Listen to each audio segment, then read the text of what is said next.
Karmin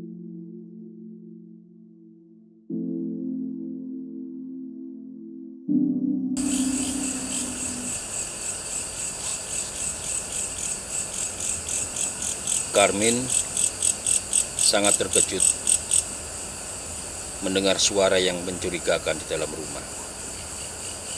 Sementara seluruh majikannya tidak berada di rumah. Dengan segera dia bersembunyi di atas plafon dan sangat terkejut ketika melihat di bawah sesosok perempuan memakai mahkota dengan badan separuh ular tengah merayap seperti mencari-cari sesuatu.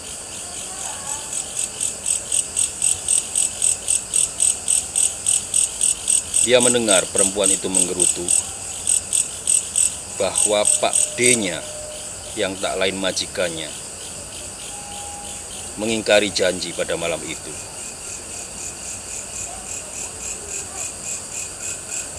Dari situ Karmin tahu kemana perginya pembantu-pembantu Pak D-nya yang hilang secara misterius.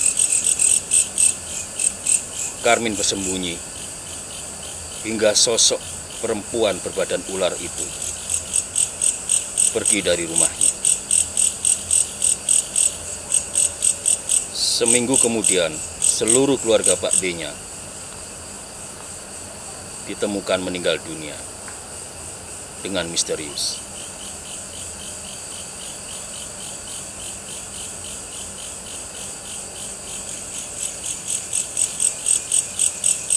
Kisah itu bercerita tentang Nyi Blorong, sosok perempuan berbadan setengah ular yang dipercaya bisa memberi pesugihan dengan tumbal manusia. Di tengah pro kontra tentang Nyi Blorong, kami akan mencoba membahas secara detail seperti apa pesugihan Nyi Blorong.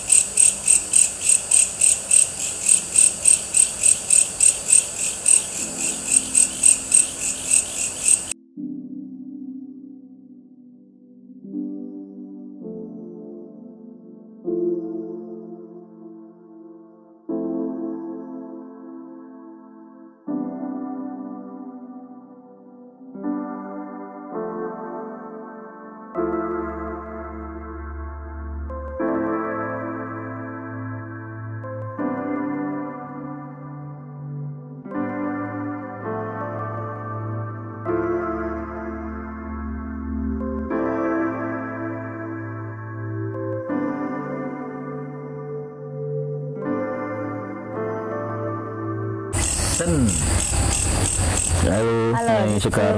Oke, gimana Nyai nih? KRK teman saya. Oke. Kisuri, Nyi Blorong nih. Ya. Kita tema kali ini Nyi Blorong sedulur. Monggo, Kisuri. Iya.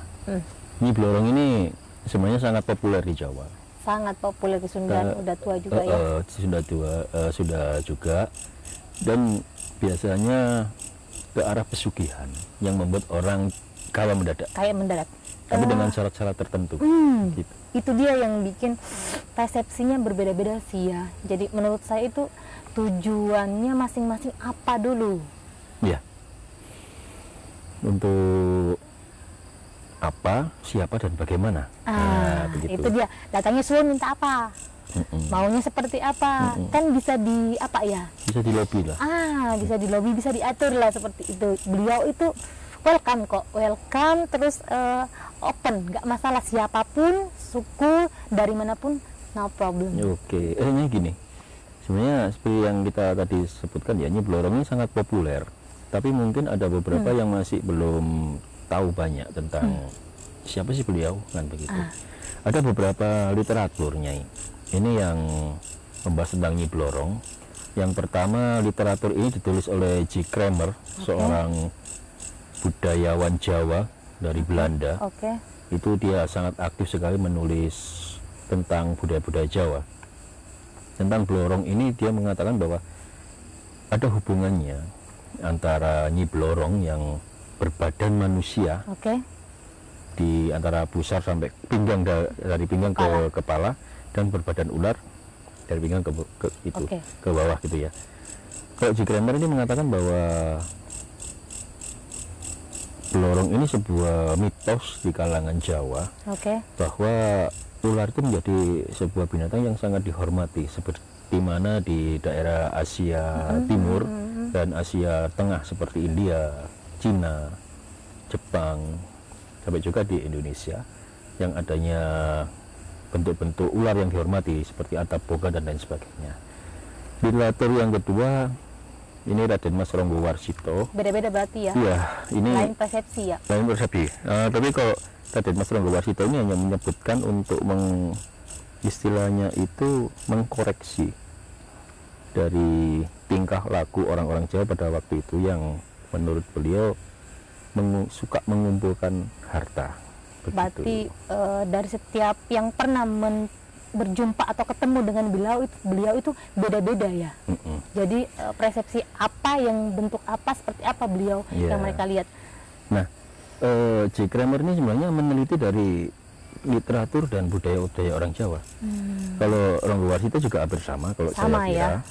Jadi mengolok-olok kebudayaan orang Jawa yang suka mengumpulkan harta, kemudian mencari cara bagaimana mengumpul harta dengan cara pesugihan dan lain selain sebagainya. Dengan jelas-jelas kita beliau Raden Mas Ronggo Warsito ini menyebut kata Nyi Blorong. Begitu juga dengan J. Kramer juga menyebutkan kata Nyi Blorong. Literatur yang lebih tua yang ditulis oleh paling lama ya. Paling lama. Yang ditulis pada tahun sekitar abad 1700-an itu disebut Babat Prambanan. Literatur ini ditulis ulang pada tahun 1927. Lebih lama lagi ya berarti ya. Lebih lama lagi. Nah, ini menjelaskan tentang asal usul beliau. Oke. Saya boleh cerita sedikit ya, ya. Jadi ini versi dari Babat Prambanan. Sekali lagi versi dari Babat Prambanan. Babat Prambanan, oke. Itu mengatakan bahwa Nyi Blorong itu adalah salah satu putri tertua dari Nyi Roro Kidul atau Ratu Pantai Selatan. Oke. Ini hubungannya dengan seorang tokoh yang kita kenal dengan nama Aji Soko. Oke. Atau Aji Saka, yang kemudian di Pulau Jawa itu menghadapi seorang musuh bernama Dewata Cengkar. Oke. Dewata Cengkar ini punya kemampuan merubah diri menjadi buaya putih. Nah, menurut literatur Babat Prambanan seperti itu. Aji Saka punya anak bernama Joko Linglung yang bersama Nyai. Sama seperti itu juga. Laki-laki separuh ular. Separuh manusia, separuh ular. Separuh ular ya. Oke. Mendengar Joko Linglung ini minta pengakuan sebagai anak kepada Aji Saka. Oke, saya akui kamu sebagai anak asal kamu bisa mengalahkan Dewata Cengkar. Oh, jadi beda-beda ya? Iya, di satu sisi di Istana Laut Selatan waktu itu juga ada rapat. Dia mengatakan bahwa siapapun yang bisa mengalahkan Dewata Cengkar, kalau perempuan akan diangkat jadi anak, kalau laki-laki akan diangkat menjadi menantu. Dinikahkan dengan Nyi Blorong. Gitu. Ternyata Jaka Linglung yang mampu. Kemudian kemudian dinikahkan itu. Jadi sebenarnya dalam sejarah itu ada ikatannya dengan ini ya, leluhur barat bangsa Jin. Nah, dari situ semuanya harusnya kita tahu bahwa dari turun temurun mereka punya suku sendiri gitu. Ibaratnya guru mereka pun ada, guru-guru raja mereka juga ada. Nah, penguasa-penguasa di setiap tempat kan berbeda-beda. Nah, dari silsilah yang saya dapat tentang penglihatan mata batin saya atau kontak langsung dengan guru para jin ini ya, guru mereka tertinggi langsung bahwa Nyi Blorong ini adalah adik atau saudara dari Kanjeng Ratu Kidul tersebut. Oh begitu. Gitu. Ini dari kontak dengan Nyi Blorong itu ya. Nah, keluarga mereka itu ada lingkup satu dengan penguasa Alas Purwo. Jadi sudah 2 kali sih ketemu dengan beliau ini. Saya udah lihat tadi pun saya kontak dengan beliau. Saya lihat pertama kali juga waktu pas memasuki Alas Purwo pada saat waktu lampau ya, saya pergi ke situ itu masih bisa kontak dengan beliau. Tadi pun masih kontak. Saya selalu bertanya kepada beliau itu siapa. Setiap saya bertanya, beliau itu cuma tersenyum saja. bahwa mengatakan dia tidak memiliki nama atau asal usul, dan dia berkata dia adalah penguasa tempat tersebut. Seperti itu saja sih. Tapi Nyai yakin bahwa beliau adalah Nyi Blorong? Beliau ada Nyi Blorong. Oke, jadi ada versi lain Ada ya versi. untuk Nah, asal usul. kalau orang bilang itu ular, sebenarnya bukan ular Ki Suling. Jadi seperti naga ya.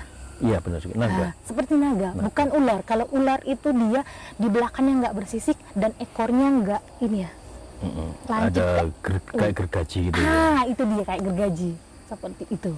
Itu dia. Kalau dia punya mahkota, terus tubuhnya memang sih sangat ini ya, sangat mewah ya. Sangat mewah sekali gitu.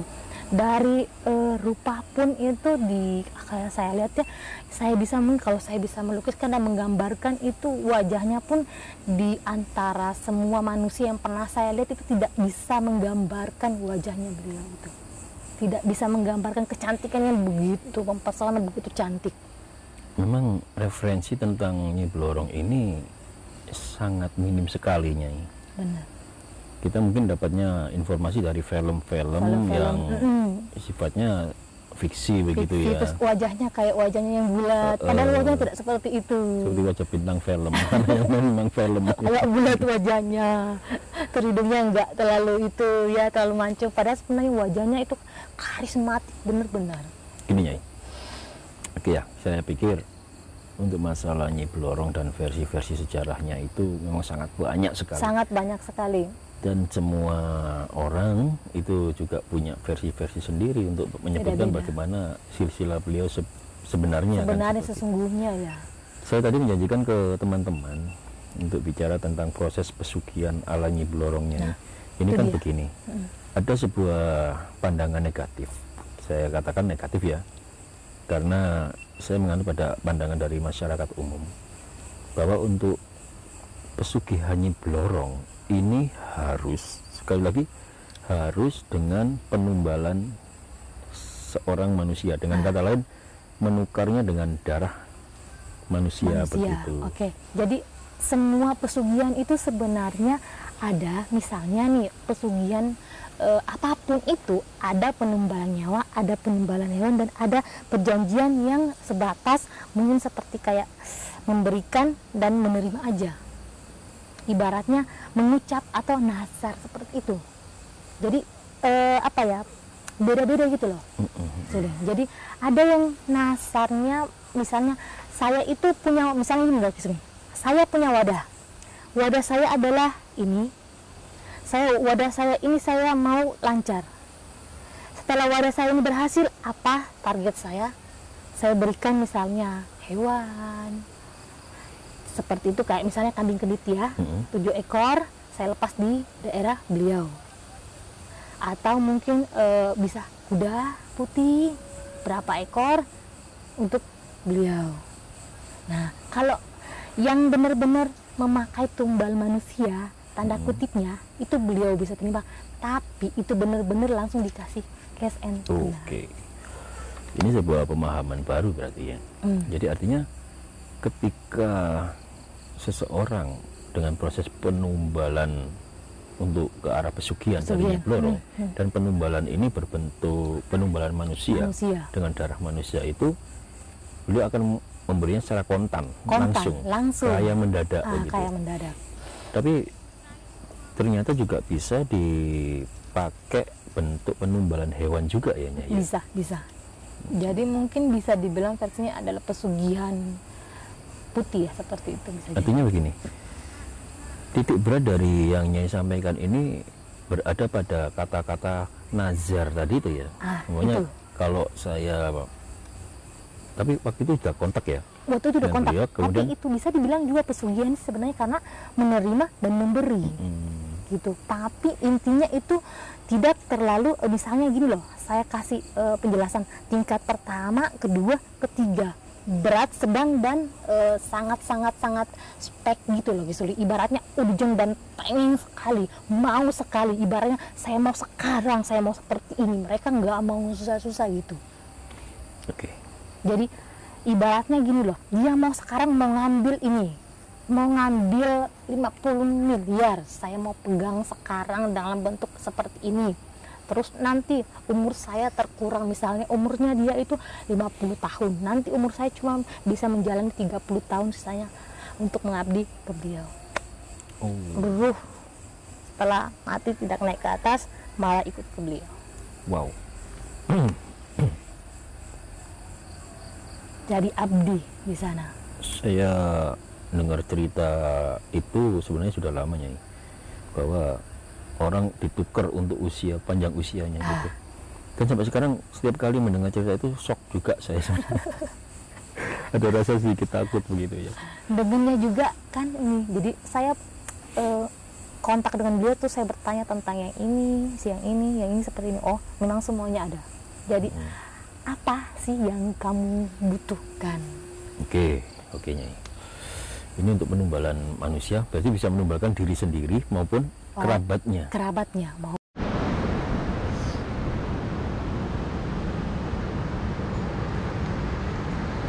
Saat ini Nyai KRK sedang melakukan upaya kontak dengan beliau, Nyai Blorong, dan apa yang beliau bisa sampaikan nantinya dan bagaimana bentuk prosesinya, mari kita saksikan terus kawan-kawan.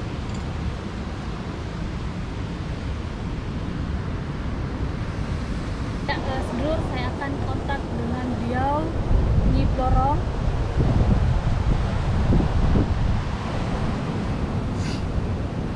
Karena memang tidak mudah kontak dengan beliau.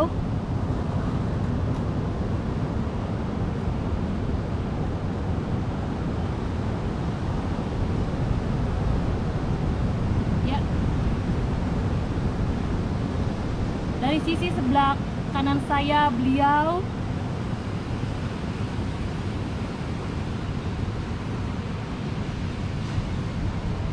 Muncul dari permukaan air. Saya gambarkan beliau bermahkota emas.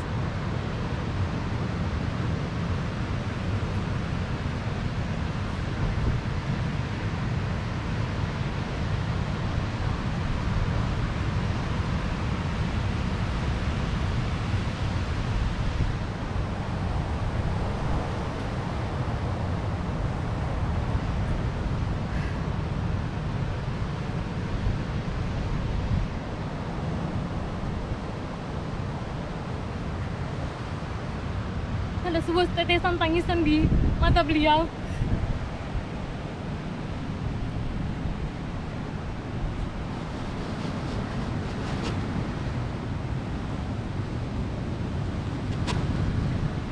Luapan untuk bumi pertiwi. Atas apa yang dihadapi bumi pertiwi pada saat ini.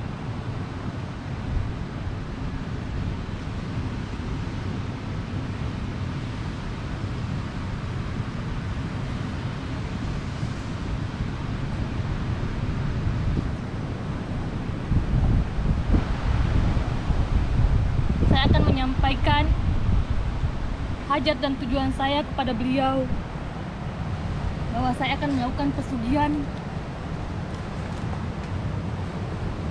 dengan memberikan 7 ekor kambing kendit jika dalam setahun sampai tahun 2021 Agustus sebuah pabrik 4,8 miliar terbeli dengan tunai.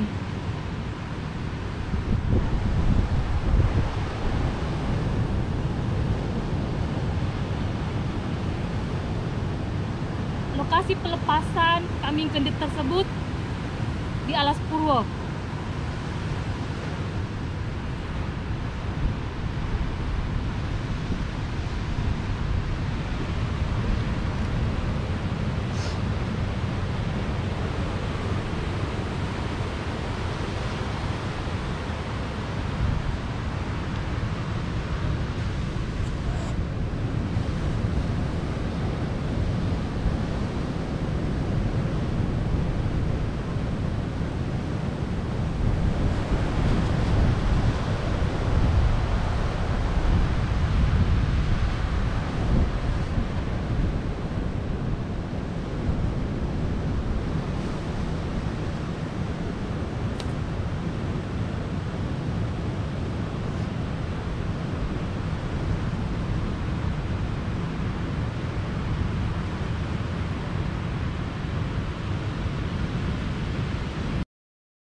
beliau dan Larung Sajen yang ada di depan saya ini.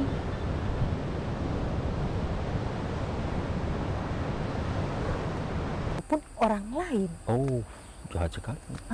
Tapi yang titik paling tingginya itu adalah dirinya sendiri. Umur itu yang dikurang. Oh iya Nyai. Sampai ada dulu waktu itu ada kisah begini.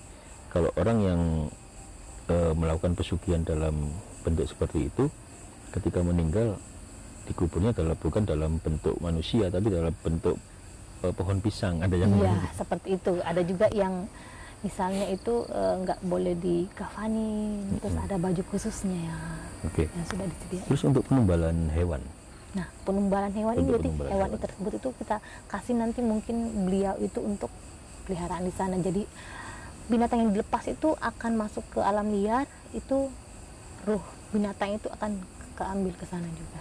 Seperti itu. jadi umpamanya si A ini punya nazar gitu ya, punya keinginan mendapat bantuan Bantuan. pesugihan dari Nyi Blorong, kemudian dia bernazar kalau ini berhasil dalam jangka waktu tertentu, Tertentu. saya akan membawa 7 ekor Kambing tersebut kambing, namanya kambing gendut gitu jenisnya ya, kambing gendut tersebut dan ini dilepaskan dilepaskan. atau disembelih. Nggak bisa disembelih. Jadi dilepaskan di mana dia Dilepaskan. tempat bernazar tadi. Penasar tadi. Hingga kemudian hewan itu ini ya hidup sampai Sampai secara alami secara begitu ya. alami. Oh, begitu. Itu juga bisa ya Nyai ya. Itu bisa seperti itu. Beliau juga menyampaikan bisa. Bisa seperti itu. Tadi pun saya pas ada kontak lagi tuh seperti ada kuda putih juga. Itu pun sangat-sangat bisa. Ini kita baru bahas pesugihan dengan perjanjian Perjanjian. dengan beliau. Oke, memang harus dengan perjanjian atau Ada bagaimana? perjanjian. Ibaratnya nih kamu butuh sesuatu apa sih gitu loh. Saya memberi sesuatu kepada kamu, bantuan doa, terus kamu bisa ngasih apa gitu. Ibaratnya ini apa ya? Saya datang kok nggak bawa apa-apa gitu. Kalau memang untuk sowan biasa boleh, nggak masalah, beliau welcome juga. Gitu. Seperti itu. Begitu ya. Memang ada perjanjian tanpa mohon maaf, pesugihan tanpa perjanjian. Ada, ibaratnya kamu datang sowan minta doa aja, kirim doa dengan beliau. Oh, jadi kita ke sana bawa sajen. Kemudian kita kirim doa ke beliau. Untuk beliau minta doa, Minta doa supaya beliau mendoakan kita Mendoakan. begitu. Itu juga bisa ya. itu juga bisa. Hmm. Intinya adalah satu, yakin. Nazar tadi itu ya. Nasar tadi itu. Yang penting adalah nazar. Dan harus dijalankan, ditepati. Oke, dan harus ditepati. Harus tepati. Kalau nggak ditepati bagaimana Pasti mimpi konsekuensinya? terus. Akan ditagih terus gitu ya. Iya. Pasti harus mimpi terus ditagih. Gitu. Tapi tentang pesugihan ini ya, menurut saya sih jangan disikapi terlalu negatif juga. Jangan terlalu positif juga. Intinya adalah segala sesuatunya adalah berusaha ada wadahnya menurut saya. Alangkah baiknya ya seperti itu aja gitu. Ada. Jangan terlalu over sampai why kayak itu, yang maunya cepet instan sekarang gitu loh. Instan begitu ya. Instan sekarang aku mau gitu. Jadi pada saat bertemu beliau itu jangan ini terlalu wah di sana ngelihat dia punya posturnya, terus Istilahnya terlalu ekornya yang mengkultuskan kelihatan, begitu ya. ekor yang kelihatan disingkepin begitu, terus ada berkilauan emasnya begitu sampai mata jadi jadi silau gitu. Itu yang harus dicamkan. Jadi jangan sampai terlalu Itu yang ngerinya. ingin begitu ya. Mereka pas suwon terus ngelihat emas seperti itu kaget gitu Ini loh. semacam godaan juga ya. Nyi. Itu dia. Mereka sampai ngeliat figur beliau dengan postur yang tubuhnya emas semua, singkepnya itunya emas, ininya emas. Siapa yang mau? Siapa yang mau Siapa silakan. yang mau silahkan. Tapi Cuma- ada syaratnya kan gitu. Cuma senyum gitu. Terus ada apa? Butuh apa? Sangat menarik sekali bicaranya Nyi Blorong. Saya ingin bertanya padanya tentang lokasinya. Lokasi itu kalau ini ya, ada yang percaya beberapa tempat juga ya, dan Iya. bisa memanggil beliau, tapi memang sih tata cara pemanggilan beliau itu harus memang ada kontak, bisa kontak batin ya sama beliau. Kontaknya itu dalam hal itu kan harus benar-benar spesifikasinya itu terarah ke beliau. Ibaratnya siapa sih nih beliau, terus apa sih tujuan kita memanggil, nah, terus kita sebelum memanggil beliau harus kemana dulu. Nah, contohnya misalnya kita mau ke beliau, kemarin kita ke tertuanya dulu di Kanyaroto Kidul, habis itu iya. baru kita ke sini.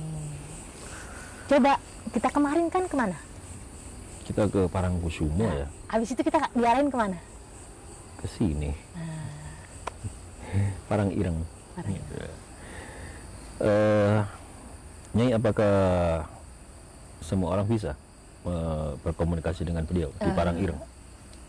Saya rasa sih ada pilihan tertentu orang-orang yang bisa ini deh komunikasi dengan beliau, dan itu mungkin kalau dikasih ini ya, dikasih satu tanda atau dikasih satu kelebihan itu harus apa ya, dijaga gitu loh, nggak boleh disombongkan. Gitu.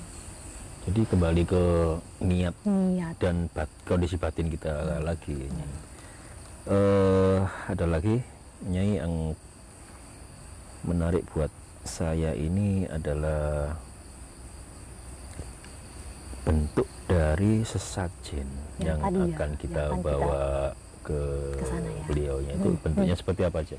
Bentuknya nanti kita mungkin bikin seperti kayak kembang ya. Kembang itu ibaratnya bunga. kalau bisa warna-warnanya yang lebih cerah. Mungkin warna-warna merah. Merah ya kayaknya. Kalau bisa agak-agak merah-merah gitu ya. Mayoritas merah pokoknya ya. Pokoknya merah lah gitu. Terus daun pandan. Daun pandan berapa ya? Ya 5 lembar, 3 5 lembar. negatif gitu ya? Bukan negatif, ganjil. Bukan Terus negatif ya. minyak khusus kalau ada wanginya yang agak wangi-wangi. Aroma pandan tapi aromanya juga yang lebih apa ya, lebih Kuat gitu ya. kuat gitu. Terus apalagi telur ayam kampung ya. Ayam kampung. Ibaratnya itu adalah bibit itu ya, bibit apa? Bibit penetasan rezeki. Nah, terus mungkin ada satu ini ya, kalau bisa ada seperti kayak uang-uang kuno lama itu loh. Uang kuno lama memang ada pengaruh ya Nyai ya. Itu ibaratnya itu adalah ini ya, seperti media.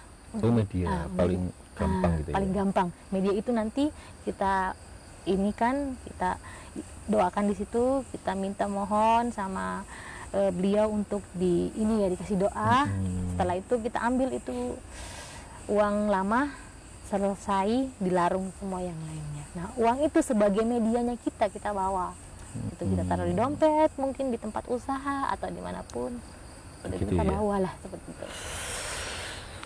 Yang kita bicarakan ini sebuah legenda Jawa yang Tertua. sangat tua dan nggak main-mainnya. Nggak main-main. Dan saya baru sadar kemarin ya, beberapa hari yang lalu itu saya diarahkan ke kakak tertuanya beliau itu Di Bunda Ratu ya. situ. Di situ Di Pantai saya Selatan. pas di Pantai Selatan itu saya dapat petunjuknya di sana. Di sana saya dapat petunjuknya baru kesini. Oke. Sebelum kesini pun saya belum ini ya, belum pas gitu mau ke Banyuwangi itu belum mateng gitu, harus ke Nyi Blorong itu bagaimana gitu. Saya minta petunjuk ke beliau dulu, beliau pun belum ngasih petunjuk. Terus saya suan lagi ke gurunya mereka ngasih saya petunjuk lagi gitu. Menurut tahap-tahapnya itu seperti itu. Mungkin juga dari mohon maaf ini gitu nih, saya tidak menemukan diri, mungkin ada silsilah dari ini ya, mungkin kembar gaib saya yang ada di lingkup mereka. Oh, di lingkungan dari Nyai Blorong atau dengan Nyi Loro Kidul tadi. Gitu. Kawan-kawan, apa yang kita bicarakan ini bagi sebagian orang itu sesuatu yang sangat negatif. Tidak lagi sering. Dan kebanyakan menganggap ini negatif. Negatif. Tapi kami di sini itu tidak bicara tentang negatif dan positif. Positif. Tapi kita hanya memberi informasi bahwa ada sebuah kegiatan, ada sebuah bentuk ritual yang sudah berkembang di budaya masyarakat Jawa yang Benar. sudah sangat lama sekali. Nah, sudah sangat tua ya. Iya. Untuk penilaian ini bagus tidak bagusnya, kemudian positif atau negatif, salah dan benarnya, saya kira kami tidak punya hak untuk melakukan menilai. itu, ya, Iya. ya. Karena kami bukan seorang hakim spiritual yang harus menilainya. yang menilai dan menvonis dari sebuah Suatu kejadian. ritual seperti Atau itu. suatu kejadian, Suatu ya. kejadian. Artinya kita hanya memberi informasi. Kita Tata hanya ya, cara. informasi mulai Tata siapa cara. beliau, tata caranya kontak dengan beliau, bentuk-bentuk pesugihan yang Pesugihan. ada, kemudian apa konsekuensinya, dan Sajennya ya. apa bentuk sajennya, di mana tempatnya, dan setelah itu kita serahkan ke pemirsa Pemirsa untuk untuk menyikapinya. menyikapinya dan menilainya. Oke, Nyai? Oke. Seperti itu dulu ya. Oke, itu dulu aja. Ya,